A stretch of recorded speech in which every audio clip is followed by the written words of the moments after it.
inability of Congress to interpret the Article I powers that they have over foreign policy in relationship to the President's powers under Article II, and to say, wait a minute, this isn't the way the Constitution was set up. This isn't what the Founding Fathers intended.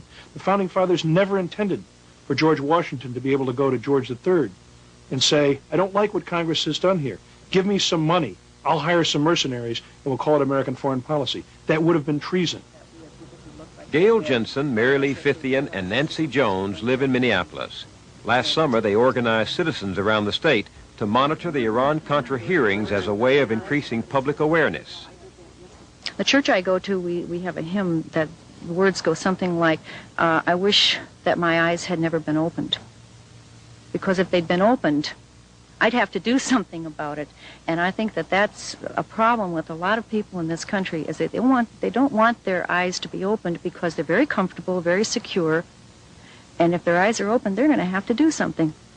The people that we're talking to have quite, they recognize that we're only talking about subverting the Constitution, that's all. The American people are part of the checks and balances. It's not just the executive branch and the Congress and the judicial branch. The people have a role too. I grew up just feeling as though the system out here is pretty hunky-dory. All you have to do is admire it and respect it and let it keep operating. We'll always have freedom, we'll always have democracy, we'll always have free elections. I've got a question, that's going to continue, unless I decide to go for it and keep on effecting change. Pete Edstrom is a dairy farmer in Wisconsin, a believer in the American way.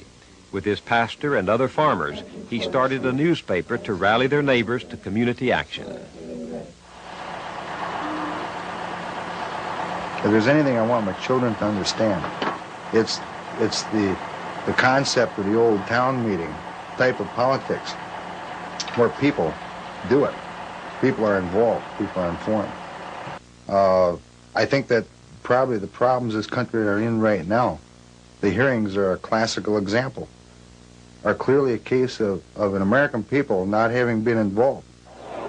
I would like to welcome all of you here this afternoon to the Wisconsin Valley Fair.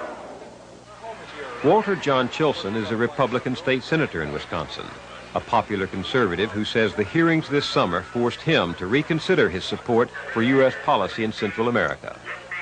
When you've been a Republican for 20 years and you like to say that the Republicans are the best guys, the guys in the white hats, and the recognition that indeed in this very important situation that wasn't the case, that the policy was dead wrong, I felt an obligation to speak out.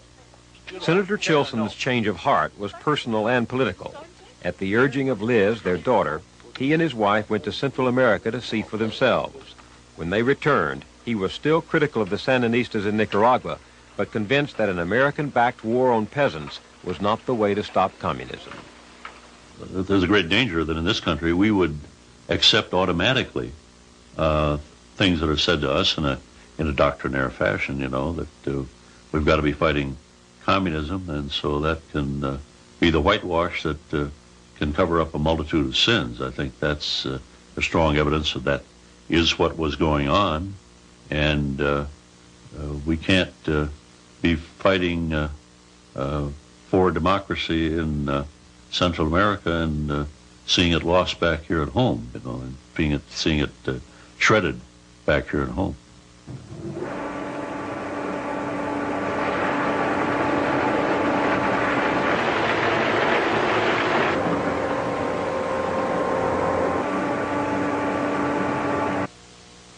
It doesn't have to be. The people who wrote this Constitution lived in a world more dangerous than ours. They were surrounded by territory controlled by hostile powers on the edge of a vast wilderness. Yet they understood that even in perilous times, the strength of self-government was public debate and public consensus. To put aside these basic values out of fear, to imitate the foe in order to defeat him, is to shred the distinction that makes us different. In the end, not only our values but our methods separate us from the enemies of freedom in the world. The decisions we make are inherent in the methods that produce them. An open society cannot survive a secret government. Constitutional democracy, you see, is no romantic notion. It's our defense against ourselves, the one foe who might defeat us. I'm Bill Moyers.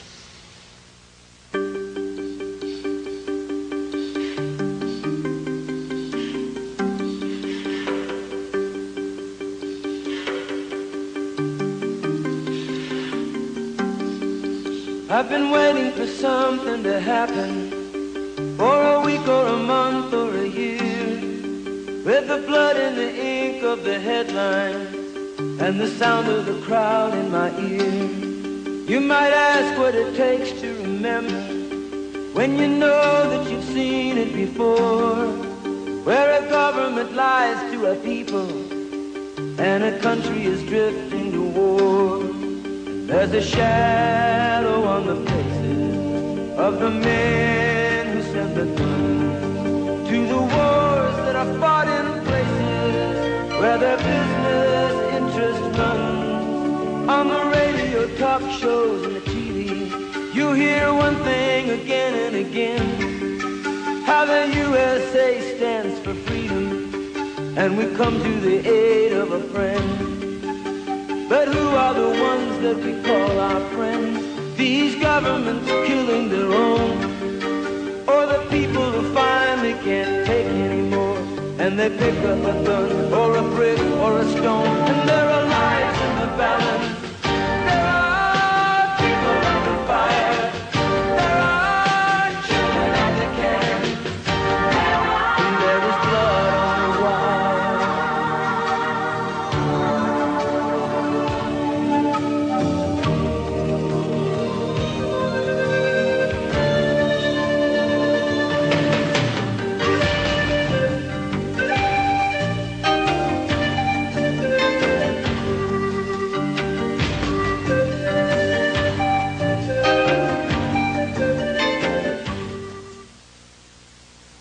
For a print